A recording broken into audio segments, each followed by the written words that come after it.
So I just had a major epiphany. This hoodie that I'm wearing right now is hunter green. It's dark green. And my girl's mom got it for me for Christmas. And I'd been convinced that it was like black. Not like jet black, but like a dark black color. And I always refer to it as the black hoodie. And my girl's like, Sam, it's not black. It's a hunter green hoodie. And so I just got back into my car from the gym. They got free coffee at the gym, which is kind of a nice amenity.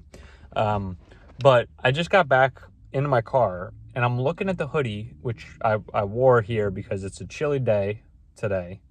And lo and behold, it looks green to me. It actually looks green to me for the first time in my life. So I've been looking at this same hoodie that I quite enjoy. It's very comfy. It's one of those new age fancy gym brands, Vuori or whatever. But lo and behold, it's actually hunter green, and suddenly I just see it differently. Suddenly I have this epiphany that the color is not what I thought it was. It's almost like, if you remember back in the day, there was that dress that was two colors. It was either like blue or gold. Sometimes you look at something so hard in your life and that you almost like, you build a picture in your mind of how it is. And so that becomes your reality, whether or not it's fictional. Once you make up your mind about what something is in the world, suddenly you've kind of put that thought to bed, and your brain doesn't do any more critical thinking about it. So even though it's just a hoodie, kind of makes you think, kind of makes you think a little bit deeper.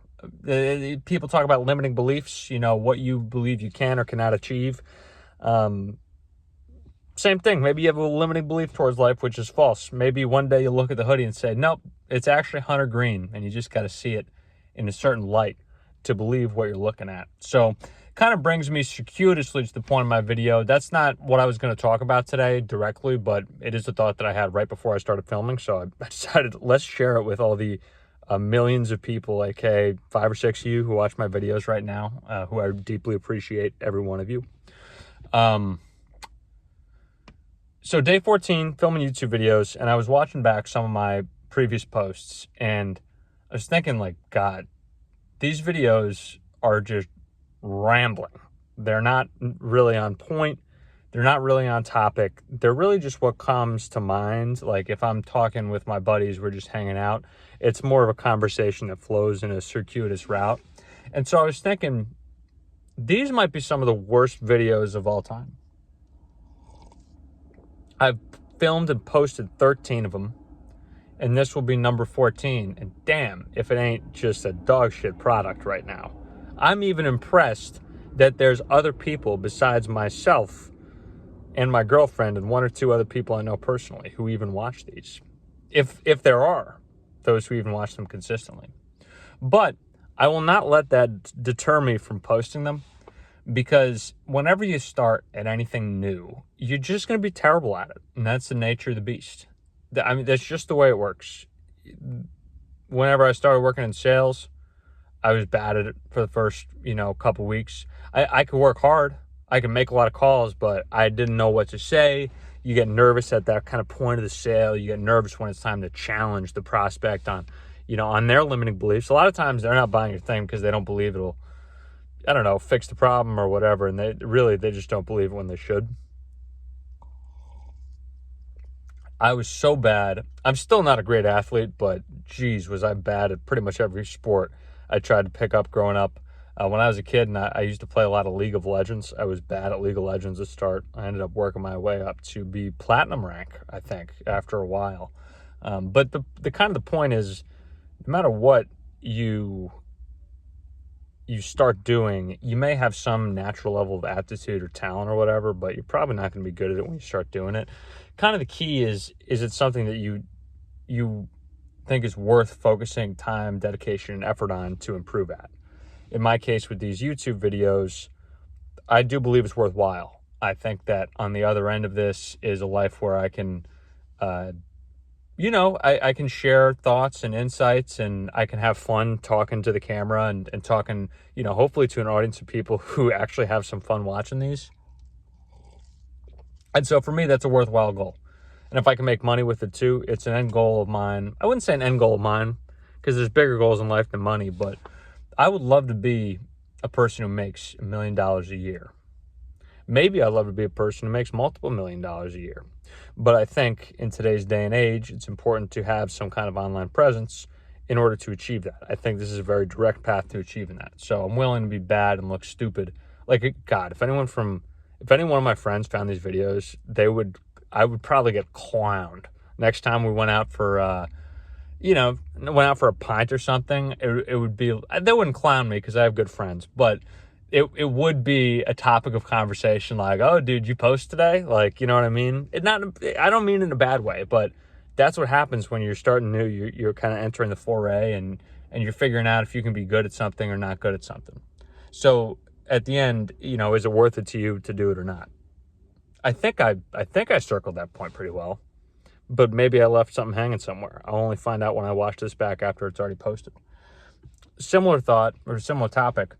I've noticed, and I don't think this is unique to me. I think this is actually something that pretty much every human being shares if we're able-bodied and able-minded.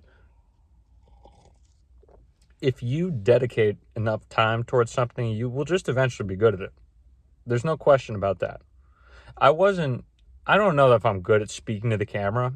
Definitely where I'm weak at YouTube is, scripting, video topic, thumbnails, all that stuff. But I'm actually very comfortable talking to a video camera because I spent 5 years posting videos of myself cleaning up litter on Instagram. And those first couple of videos were so bad. I was like timid and nervous in front of the camera and felt like a fool. I still don't like filming in public, but I have a massively increased comfort level with it compared to the version of myself who existed back in 2020, give or take. Everything else, in high school, I had this pre-calc class, and I was never a fan of calculus. I've always been good at mental math, algebra, that kind of thing. I'm smart in that way, but as soon as you got to derivatives and all this functions, whatever, didn't like it. So I had this math class that I wasn't doing great in. I had like a C in the class early, or I don't know how late in the year it was, but it was the second half of the year. And maybe it was for my quarter grade, whatever it was. My teacher was basically like, hey, just practice these problems. If you know how to do these problems, you will eventually, you'll get good at it. And so I somehow, 16-year-old me, forced myself to just lay down on the floor in my room and just study these problems until I knew them cold. And lo and behold, I very easily got like an A on the test because I actually focused on the problem and worked at it for several hours. And I had that aha moment of cracking the code. League of Legends when I was a kid. I spent a lot of time trying to get better at that game because I was having fun with it. And lo and behold, you get good at it, you master it, and you spend a lot of time doing something, and you will eventually find success doing it. That's something that has, even in the gym, I used to be very weak. I'm not necessarily strong right now, but I peaked at benching 225, good number. I put my mind to it to get there, and then after I hit that benchmark, I was like, all right, this is not even functional for my life, so whatever. But I used to be very weak, so I've just been going to the gym for 10 years, 3 or 4 times a week. I don't really push myself crazy. I don't really go insane in there, but I've gone enough to build a habit, build it into my brain, and get good at it so that it's a part of my life and a piece of my life. So pretty much anything that you spend enough time at, you can get good at. And pretty much everything that you're willing to spend time at is something that you feel will provide value to you down the road. So it's something that you either really like doing in the here and now, or it's something that if I do this, I will get good enough at it to succeed. Like somebody going to law school. I don't know why you'd want to study the law for a living. I don't know how many of them find it fun. Lawyers have horribly depressing statistics for life success and divorce rate and all sorts of stuff like that. But law school, if you can put your head down and just be a lawyer and get really good at it, yeah, you can get paid a lot of money. So there's a lot of people who do that. Same with doctor. I don't know the same statistics for doctor, but doctor you'd think would be a little more rewarding to be a doctor than a lawyer. You would think. I don't know.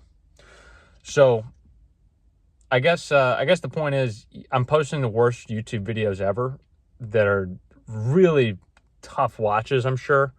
Even tough clicks. Like, why would you click on one of these videos that are so unpolished? the point is, I don't care either.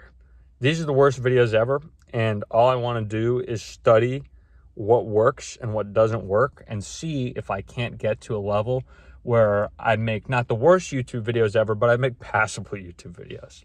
Make YouTube videos that there's at least 50 people who are like, all right, I'll click on this. Out of the 7 billion people on Earth, I can get to that point, you know? And then beyond that, I can maybe even get good. And then beyond that, maybe I can even get great. If it's something that I still see the fruits of my labor and I still believe it's paying dividends to my life, maybe I could get to that point. But you look at, like, I guess famous case study, Mr. Beast. But, I mean, he got started posting, I think, gaming videos years ago. I think he's my age, by the way. I'm pretty sure me and Mr. Beast are the same age, which is kind of fucked up when you think about it. Excuse my language. The mark flag, not for children on this, but when you think, like, what was I doing playing video games, you know, when I was 13, 14, but if I'd just gotten obsessed about YouTube at that time, you could just, you know, you could have a fantastically successful life. But most kids don't have that level of focus. I'm not going to beat myself up over it. Point is, he got started making these videos and just dedicated himself to the process of getting really good at it and dialing in every single second and working at it over time. And voila, he's probably the most successful YouTuber ever, and is, you know, continually trying other stuff and is parlaying that into making just disgusting sugar-filled snacks or whatever. I don't know. I'm not here to hate. I'm actually very impressed with the story of anyone super successful. On that subject, the story of anyone super successful, I'm sure you will find, if you read about anyone super successful, that it involved a number of repetitions and mastering a craft over a long period of years, because that's just the way it works. So I guess, yeah, to hammer it all down, this may be the worst YouTube video ever, and tomorrow may be the worst YouTube video ever. And I don't know how long I'm going to continue posting daily. I'm going to do it for at least 20 days. But once my job starts to ramp up in April, maybe just difficult to do that. I don't care. We're going to be posting. We're going to be getting better.